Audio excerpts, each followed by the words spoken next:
Ngasidi Chagempomba se kamhaina aina thongge do mayam da share tawjarake mayam su moi moigi makhal dum thongna ramni aizo aina angar ngai degi dum urakpa ahallamana thongki bagi style dune ado ako ahamba da diko aidi ngari gum sa hana loina lokthoaga ngasai gi ke haine achathau se mustard oil sida chagem hape adagi machu adagi marumarang morok kai hapaga ngasai gi koina soidokpa hangam gumba adagi kahani yongchak oiro hawai chak kai myam se loin han to thu ebako aduna aina sum ugi dem hauzu haweng khanbado marumrang kai chang be helena adu to akanda akoina uyan gumba or chapu gumba thongba jam thongnai thaina di singda ga thongba se adu bu hajekti matamgi matungina pressure cooker da dum kam san lai so thuna bana aduga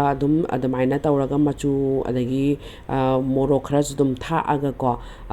kam tho e pressure cooker da aduga sinanga tha kadab do khokadab do aduga sarengi ayai bagum ba thak padi yamdi hawe du bulai trabanina nga ton gi ayai ba adagi ngamulai ro adagi khazing gum moin tha e aduga loiram dai da so aina hawai jar je tha e ba kai gino da manam je amna nammani nami maram sida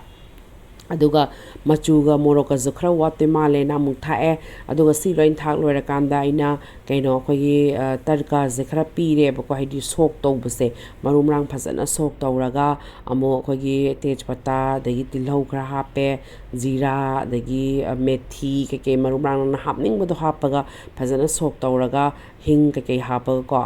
tawrani aduga khoi hari bob kumba suloin hapa yare sigi matang sida aduga singumba joina slice tawraga tawre sidana chicken amazu thonge ngarang sunday nina khara hauna elaborate ina chara sena aduga loina sok taw loiraga thum ka ke loina hapa loiraga anda ai yam koina ne ko o ma thamba sam hawe ba Chagempomba se aduna ne koina ka hani maro ma pang loina hapa loiraga anda su yam koina mini kuntra muk haigadra o ma thamme ba ko adugi hawbu do khoi maru marang manung da changba se sine yam hawbe helalle ba ko gi